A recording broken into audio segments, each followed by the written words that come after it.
Jadi ikutin aja alur dari Allah. Banyak banget pelajaran yang kita bisa ambil dari cerita-cerita orang soleh kayak gini. Oh berarti gitu caranya. Kalau kita pengen diberkahi nanti keturunan kita, ikutin aja cara Allah. Dan Allah punya rahasia-rahasia surprise yang luar biasa dalam hidup kita. Kalau Allah udah berkehendak, kun, udah gak ada yang bisa mengubah. Allah cuma bilang kun, jadi langsung tuh.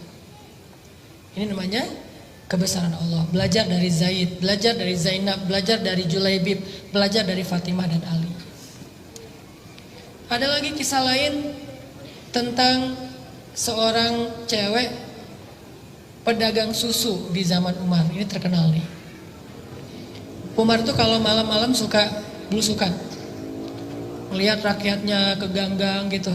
Suatu malam habis belusukan, Umar capek, akhirnya bersandar istirahat di dinding rumah seseorang. Bersandar. Lagi bersandar ngedengerin percakapan obrolan antara seorang ibu sama putrinya, sama anaknya. Kata ibu itu, wahai putriku, campurlah susu itu dengan air supaya kita dapat untung lebih besok di pasar. Kata anaknya, ibu, jangan, nanti akan dimarahi dan dihukum oleh Amirul Mukminin Umar bin Khattab. Kan Umar melarang kita curang dalam berdagang. Kata ibunya, kan Umar gak mendengar, jadi kamu campur aja, gak ada Umar juga di sini.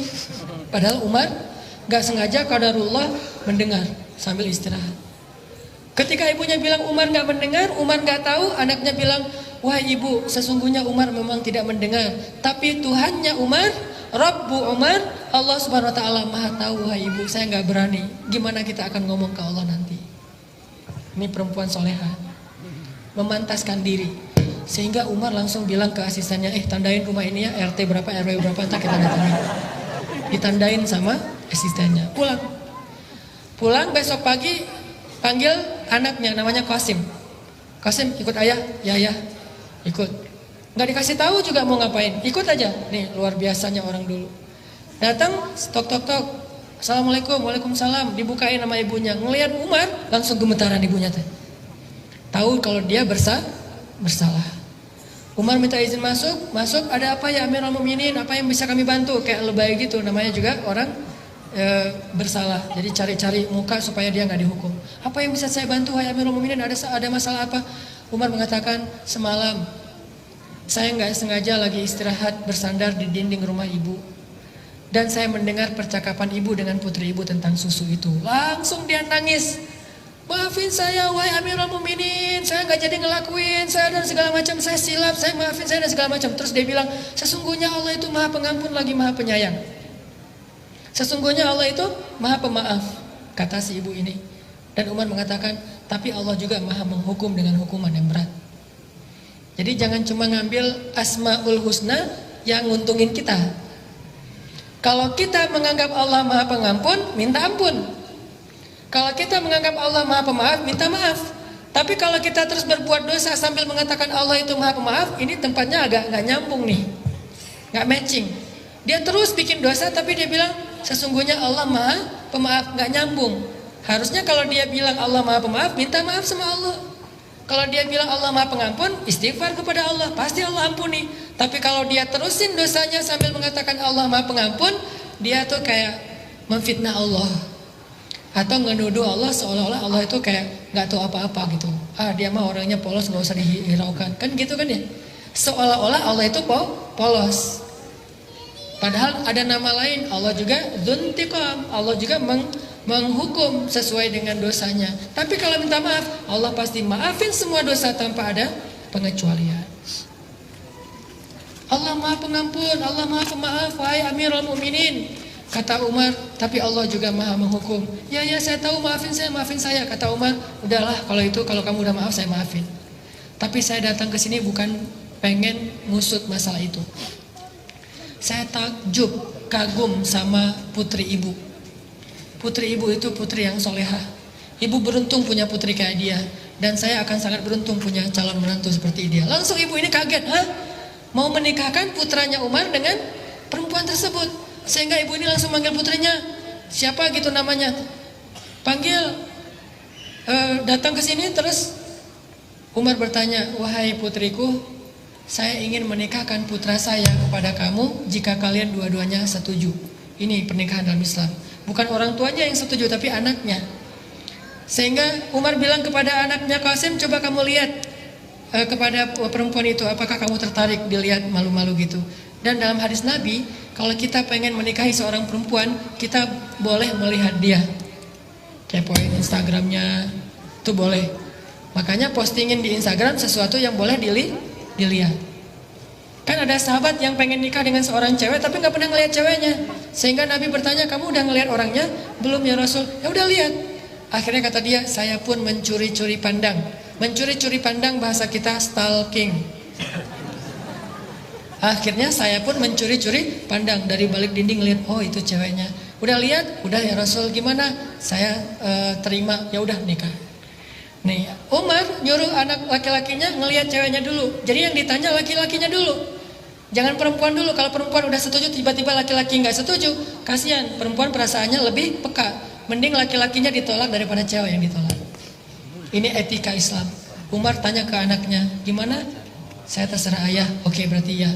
Baru tanya ke perempuannya, nah, gimana? Kamu mau nikah sama putra saya? Ibunya langsung motong. Wah, siapa yang nggak mau? Insya Allah dia setuju, wahai amirul mukminin. Ibunya yang ngomong.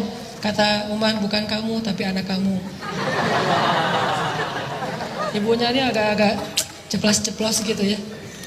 Oh iya ya, gimana? Kamu mau nggak? Mau kan? Mau kan? Gitu dipaksain anaknya. Anaknya nggak ngomong, diam aja. Terus ibunya komen lagi. Ibunya ini suka komen, asal ada postingan komen. Anaknya diem aja, ibunya yang komen. Tuh kan Amirul Mukminin, kata Nabi juga, diamnya seorang perempuan artinya setuju. Ya udah kalau gitu nikah. Dari pernikahan ini akhirnya lahir anak, lahir lagi anak, anak dari mereka, cucu dari mereka kelak menjadi seorang khalifah, presiden paling sukses sepanjang sejarah yang bernama Umar bin Abdul Aziz.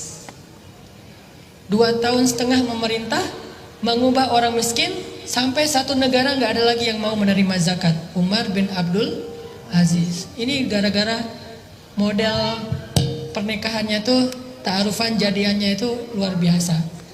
Apa pelajarannya di sini? Ternyata kalau kita pengen dapat imam yang paling keren, pantaskan diri kita untuk mendampingi dia.